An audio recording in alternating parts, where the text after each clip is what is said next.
Hello YouTube. I'm here to do another in my series of videos on the US Navy Seabees. Here in North Vancouver, BC, Canada. I just moved. So I was a Seabee from 1998 to 2005. I was in battalion most of the time. I was doing these videos to share some advice and tips I have on different aspects of Seabee life and post-Seabee life.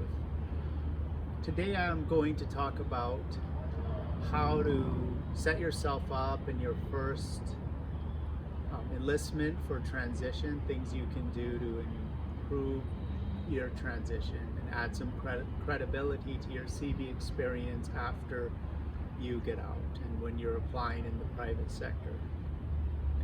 Of course, these are general tips and points. I'm thinking of people who might be applying for the construction sector primarily with this video, maybe project managers working as supervisors in construction companies.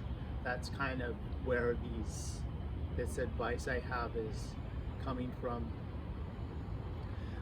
Doing this video because my transition afterwards wasn't that smooth. There were things I wish I would have done that would have made my Seabee experience more credible with private employers who didn't really have an idea what the Seabees were inside the Navy organization or what Seabees did. So that goes with my first point. During your first enlistment, which is probably for 5 years, you want to plan that time out for your transition if that's what you're planning to do. So that a lot of that is project selection. I know that as a junior enlisted person, you might not have a choice in your first deployment, but you'll have some input in deployments that follow. So I want to talk about what types of projects that the battalion does you want to be on. Battalions do a variety of projects, from small to complex that take a couple of deployments, to security roles, support, a range of things. If you're planning to transition in the construction industry, you want to be on projects that can be explained well. So projects that have a good construction scope and a large budget and are similar to things people do in the civilian realm. For example, if you're building pre-engineered buildings, several of them with a significant budget on a base, that's something good. Doing a security detail or going TDY to say do training, military training, that's not really easy to explain and for a construction position. They care what you did, what you managed, what your skills were. So you want to select projects like that. You should still try to get on projects, not places. Doing a large construction project stateside is more valuable to your career than, say, going to an exotic location like London or something, or Hawaii, and not doing much in the way of construction. The other thing I'll say is doing projects that have a humanitarian assistant component, to my experience, sells really well outside of the military, and Seabees do a lot of that. Disaster relief, doing wells, building schools for local people. That looks great on your resume outside of the Navy Seabees. Try to get on that. If you can, get on what's called the command civil action team the battalions have. So they do nothing but civil action works, and it's hard to get on that, but if you can, that's really great. Having said that, on the types of projects you want to be on, you also want to make a record, keep your record of that. Start building your resume for transition while you're in the Seabees, what projects you're on, where they're located, what the scope of work was. That's just great, and it also helps with your evals too, preparing for your military evals.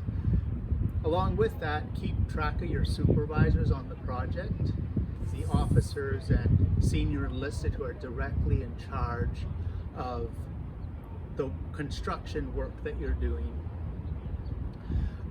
Once you get out of the military, the Navy is not going to validate the specifics of what you did and where you worked for employers.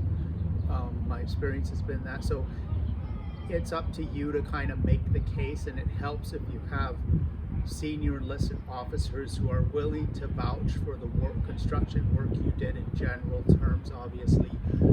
So getting those contacts together and establishing a timeline of the work you did, where you did it, what you did, who you did it for, is great for when you get out. It's great to have that experience vouched for, because otherwise people are going to they're going to look online, people that don't know what the Seabees are, and they're not really going to get a clear perspective of what it is you did as a Seabee, what it is you did, what projects you managed. They're going to have to rely on what you're telling them if they're not familiar with the Seabees, and a lot of people aren't, even in the construction industry, more so when you're abroad like me in Canada. So those are the 2 points I wanted to say, is choosing your projects well in preparation for transition in terms of getting a good construction scope and complexity, and prioritizing projects over places. And the other thing is building your network of people, employment references for after you transition out. That's something you can start off really when you get to your first command. Keeping good records and notes of what you did. Pictures help.